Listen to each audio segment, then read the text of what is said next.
Hello दोस्तों, आप देख रहे हो jolly the death story Sunil Kumar के साथ। दोस्तों, जैसा कि आपको दिखाई दे रहा होगा, यह कहानी एक हॉस्पिटल पर आधारित है जो कि कुछ सालों पहले ही एक दुर्घटना के कारण बंद कर दिया गया था। लेकिन इंसानों की दुनिया में इस हॉस्पिटल को बहुत साल पहले ही बंद कर दिया गया था, लेकिन आज भी यह हॉस्पिटल चालू है। जी हाँ, आज भी यह हॉस्पिटल चालू है, लेकिन भूत प्रेत और आत्माओं के द्वारा यहाँ सभी वो काम होते हैं जो उस टाइम पर इंसानों के द्वारा हुआ करते थे।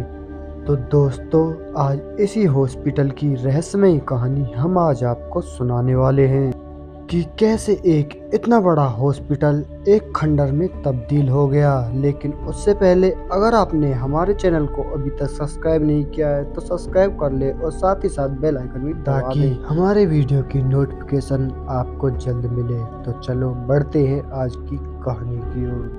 दोस्तों, यह कहानी उन दिनों की है जब मेरी बीवी पेट से थी, यानी वो गर्भवती थी और मैं उसे उसके इलाज के लिए एक हरियाणा के बहुत बड़े अस्पताल में लेकर जा रहा था। मेरे पास कोई भी वाहन न होने के कारण मैं अपनी वाइफ को, जिनका नाम धर्मवती था, बस के द्वारा लेकर जा रहा था। मेरी वाइफ को उस टाइम बहुत ज्यादा पेन हो रहा था और वह हॉस्पिटल लगभग 200 से 250 किलोमीटर हमारे गांव से दूर था। बहुत ज्यादा टाइम हो जाने के बाद मैं और मेरी बीवी अब उस हॉस्पिटल के बहुत ही ज्यादा नजदीक थे और बस कुछ ही देर में वहां पहुंचने वाले थे। और वह हॉस्पिटल शहर से बहुत दूर जंगलों के बीच में बना हुआ था, जहां पर पहुंचने के लिए बहुत और घने जंगलों से गुजरना पड़ता था। ऐसा लगता मानो जैसे हम किसी अस्पताल नहीं बल्कि किसी डरावनी जगह जा रहे हो और उस रास्ते को देखकर किसी के भी रोंगटे खड़े हो सकते थे। मानो ऐसा लग रहा था जैसे कोई भी वाहन यहाँ सदियों से ना गुजरा हो। लेकिन वो कहते हैं ना, जो किस्मत में होता है उसे कोई भी नहीं मिटा सकता। ऐसा ही कुछ हमारे साथ भी होने वाला था। जी हाँ दोस्तों, यह दुर्घटना सुनने के बाद आपके भी रोंगटे खड़े हो जाएंगे। तो दोस्तों, फाइनली हम उस हॉस्पिटल के बाहर पहुंच चुके थे और ऑटो वाले भाई हमें वहां ही छोड़कर चले गए थे और उन्होंने हमारे पैसे भी नहीं लिए थे। बोला अगली बार मिले तो दे देना। यह सुनने में तो मुझे पहले थोड़ा सा अजीब लगा, लेकिन मैंने इस बात पर ज्यादा ना ध्यान देते हुए हॉस्पिटल की तरफ चल दिए। उस हॉस्पिटल के अंदर बहुत ही ज्यादा चहल पहल और बहुत ही ज्यादा रौनक दिखाई दे रही थी। चारों तरफ शीशे और लाइट ही दिखाई दे रहे थे, मानो किसी शीश महल में हम आ गए हो।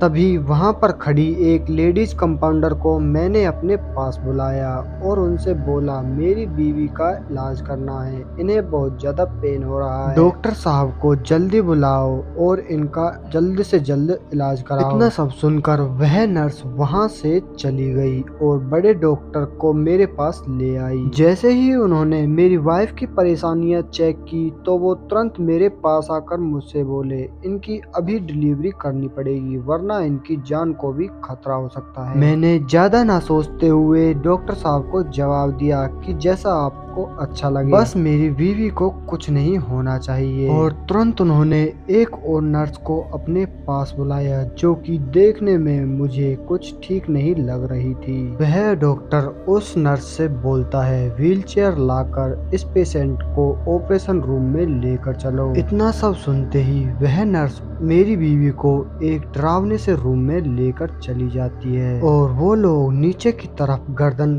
करते हुए मेरी बीवी के साथ पता नहीं क्या कर रहे थे और ये सब मैं बाहर एक शीशे से देख रहा था। लेकिन तभी उनमें से एक डॉक्टर की नजर मेरी तरफ पड़ जाती है और वह घुर्राते हुए बाहर निकल आता है और बोलता है कि तुम यहाँ पर मत देखो और बाहर जाकर बैठ जाओ। और मुझे उस डॉक्टर के चेहरे को देखकर कुछ अच्छा नहीं लग रहा था, लेकिन फिर भी मैं वहाँ से चला गया। और अब तक की इतनी भागदौड़ के कारण मैं अब बहुत ज्यादा थक चुका था, जिसके कारण वहीं पर रखी एक कुर्सी पर मैं बैठ गया और अपनी बीवी का आने का इंतजार करने लगा। और बहुत ज्यादा थक जाने के कारण मुझे अब नींद भी आने लगी थी, जिसके जिसके कारण मैं वहीं पर सो गया। लेकिन कुछ टाइम बाद मुझे एक बहुत तेज चीख सुनाई देती है, जिससे मैं नींद से तुरंत जागकर इधर उधर देखने लगा। और जैसे ही मैंने चारों तरफ नजर घुमाई तो वहाँ पर ना ही कोई अस्पताल, ना ही कोई डॉक्टर, और वहाँ पर कुछ भी नहीं था।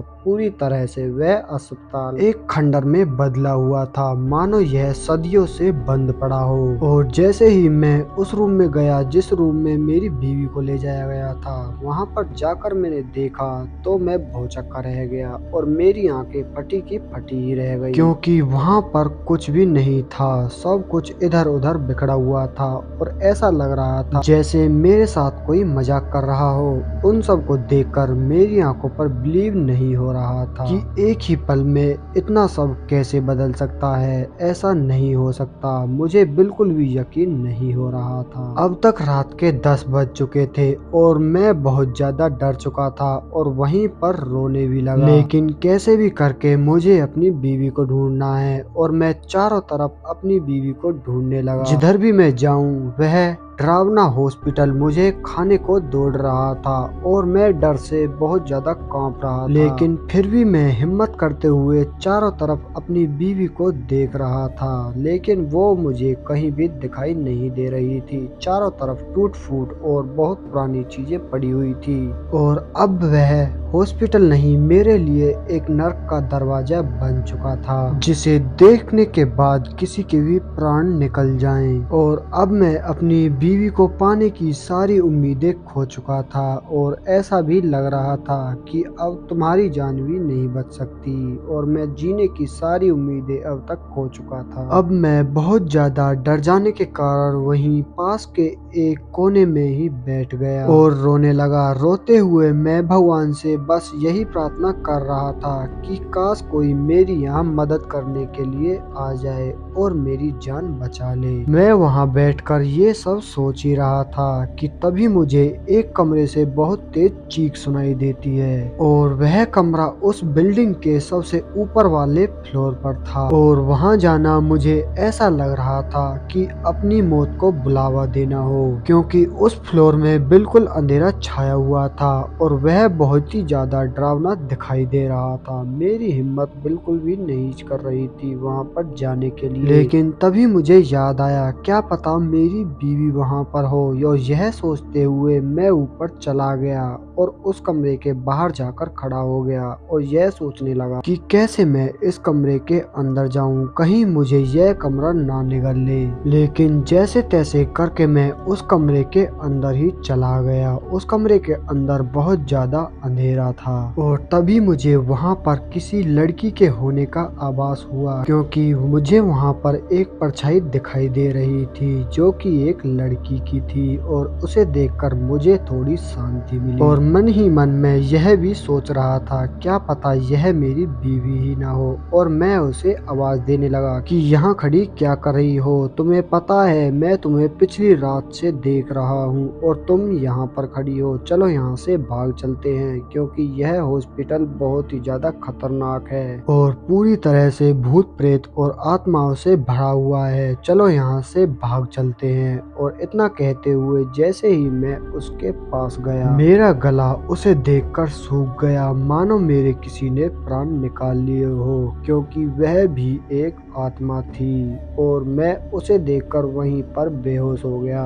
और जैसे ही मैं होश में आया, मैंने अपने आप को उस ऑटो वाले भाई के पास ही पाया और जिसने मुझे बताते हुए कहा कि वह हॉस्पिटल 100 सालों से बंद है, और उस हॉस्पिटल की पूरी कहानी मुझे सुनाई, जिसे सुनकर मेरे रोंगटे खड़े हो गए। और साथ में यह भी कहा, अगर तुम यहाँ पर आ रहे थे तो किसी से पहले पूछना चाहिए, तुम ऐसे ही भागे जा रहे थे और तुम्हारी बीवी अब तुम्हें कभी नहीं मिल सकती। वो बहुत है, तुम्हें उन्होंने जिंदा छोड़ दिया, क्योंकि उस हॉस्पिटल में 100 साल पहले कुछ डॉक्टरों के द्वारा 2-3 मरीजों की मौत हो गई थी, जिसके कारण वो वहीं पर रहते हैं और उसी के चलते वहां पर आज तक कुछ अच्छा नहीं हुआ, जिसके कारण उस हॉस्पिटल को सरकार द्वारा बंद कर दिया गया और अब वहां पर कोई भी नहीं जाता। इतना सब सुनकर मैं अपनी गलतियों पर शर्मिंदा होकर वहीं बैठकर रोने लगा। तो दोस्तों, इस कहानी का शीर्षक यही है है कि आपको किसी भी अनजान जगह जाने से पहले उस जगह के बारे में पूछताछ जरूर करनी चाहिए। कभी भी जल्दबाजी में उठाया गया कदम सही नहीं होता, क्योंकि मैंने उस हादसे के बाद अपनी बीवी को खो दिया। तो दोस्तों, अगर आपको हमारी यह वीडियो पसंद आई तो वीडियो को लाइक, चैनल को सब्सक्राइब जरूर करें। मैं आपका दोस्त सुनील कुमार मिलता हूँ आपको बहुत जल्द एक और ऐसी ही सच्ची घटना के साथ। तब तक के लिए बाय एंड टेक केयर।